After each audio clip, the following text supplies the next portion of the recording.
E aí, pessoal, tudo bem? Hoje é segunda-feira, tá? E no Assuntos do Cristianismo, nós iremos estar conversando sobre uma velha e conhecida frase nossa, de nós cristãos, que é: não julgue para que não sejais julgados, tá? Nós iremos estar vendo qual é realmente o sentido desta palavra, tá? E como ela deve ser aplicada no contexto bíblico verdadeiro, tá? Então, eu vou começar aqui a ler esse artigo e eu espero que esse artigo possa trazer a nós um pouco de luz sobre esse assunto. Porque muitas vezes a palavra não julgueis e não, para que não sejas julgado, ela é colocada para que você possa pecar em paz, né? Deixa eu pecar em paz, tá? E não é assim que se deve usar essa palavra, né? Essa palavra ela deve ser usada em outro contexto, né? Então, a gente irá estar vendo como essa palavra deve ser usada, tá? Segundo, não o que eu acho, não o que você acha, ou não o que geralmente nas igrejas é pregado, e sim a forma cristã, né? O sentido cristão desta palavra, tá? Então vamos para o vídeo. O que é julgar? Julgar pode ser tomar uma decisão como arbítrio ou juiz, entre causas, ou avaliar alguma coisa para formar uma opinião crítica sobre ela. A Bíblia fala desses dois tipos de julgamento, dos outros. Deus é o juiz que irá julgar todas as pessoas de acordo com o que fizeram. Está em Salmos, capítulo 98, versículo 9. Ele pode fazer isso porque é completamente justo, sabe todas as coisas aqui na terra. Temos um sistema de justiça para manter a lei. Julgar quem é acusado de quebrar regras e punir quem é condenado. Um bom sistema de justiça procura ser justo e imparcial, em imitação a Deus. Depois, nas coisas mais pequenas, que não precisam de tribunal, as pessoas recorrem a quem é mais velho ou mais sábio e tem mais autoridade para resolver os problemas. E as disputas, a um nível pessoal, cada pessoa vê o que acontece à sua volta e tenta decidir se é bom ou mal. As conclusões a quem chegar vão ser suas opiniões ou seus julgamentos e vão ajudar a decidir como deve agir. O que a Bíblia diz sobre julgar? Quando você fala em julgar, qual é a primeira frase que você lembra? Provavelmente seja esta: não julgue para não ser julgado. Essa frase é uma verdade bíblica, porém, as pessoas aprendem o significado dessa passagem de forma errada e repetem isso religiosamente, para justificar as suas atitudes erradas, de forma que ninguém possa corrigi-las.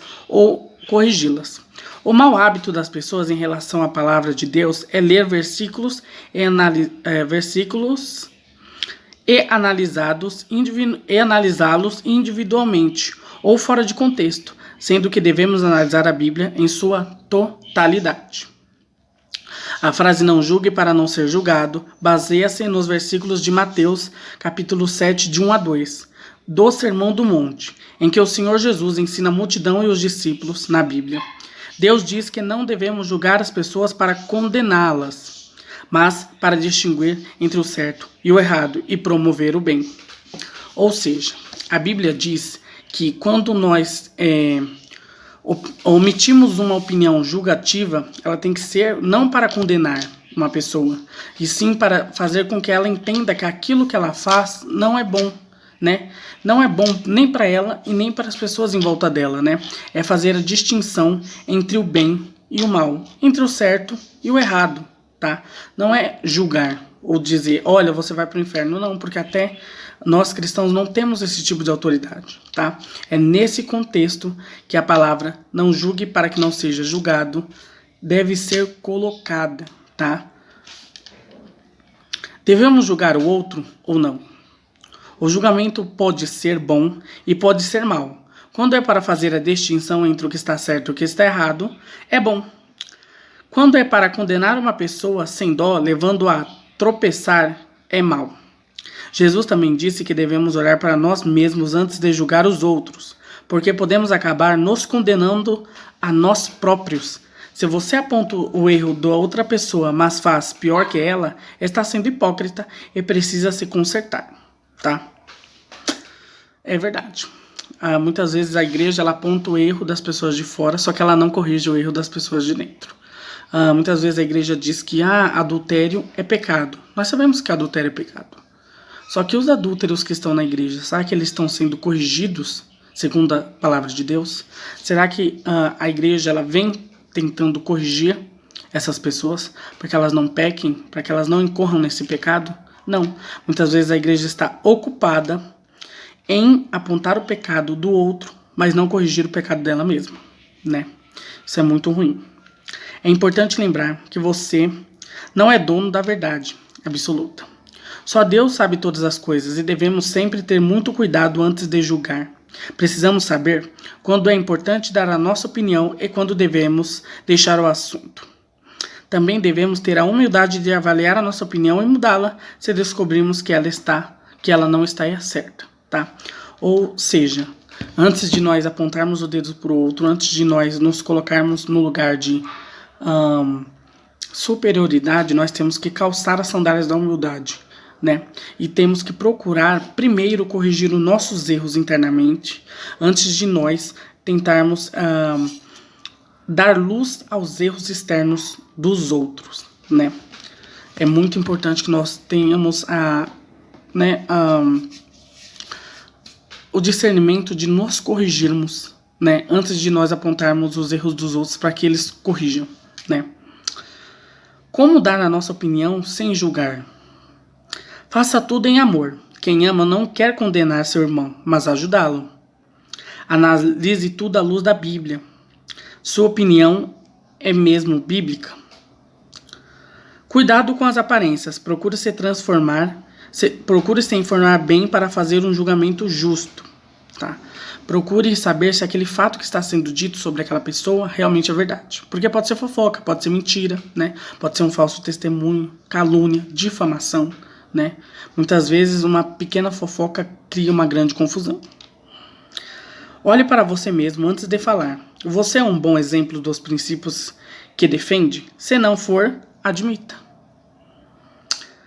Seja sincero e compreensivo. Tente compreender o outro lado da questão. Ou seja, tenha empatia. Se coloque no lugar do outro, né? Por exemplo, eu sou um cristão que sou pró-vida. Mas será que eu faço tudo que está ao meu alcance para que eu seja reconhecido como um exemplo de cristão pró-vida? Não sei, né? Será que aquele que eu estou julgando não é muito melhor cristão pró-vida do que eu? Né? Então é isso. Eu sou contra a homossexualidade, mas será que eu trato os homossexuais com respeito e dignidade que eles merecem? Segundo a luz da Bíblia? Né? Será que o meu irmão ou a minha irmã não trata eles muito melhor do que eu? Né? É de se pensar. E se coloque no lugar do outro, né? Seja empático, tenha empatia, né? Antes de a gente julgar, né? Um julgamento condenatório, quando você julga condenando, e não quando você julga repreendendo, né? Porque muitas vezes o julgamento que a igreja faz é um julgamento condenatório e não repreensivo, né? Quem repreende ama, né? Mas quem julga por julgar, muitas vezes condena.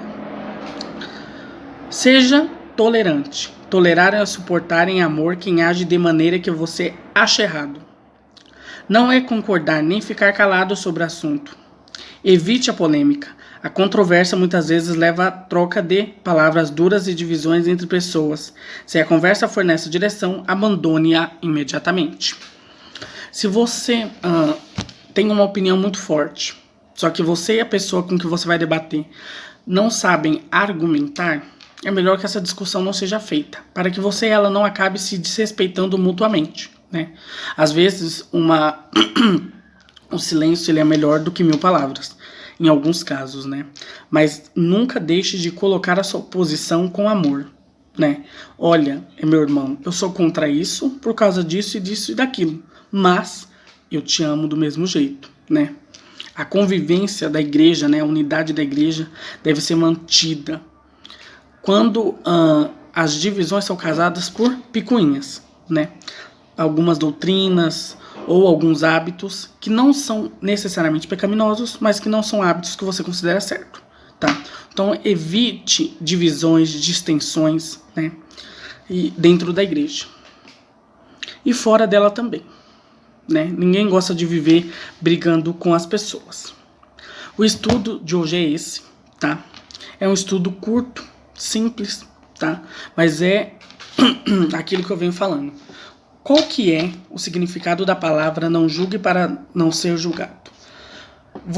Nós temos que fazer a distinção do julgamento condenatório, né? Aquele julgamento cuja pessoa condena a outra, condena a sua prática, né?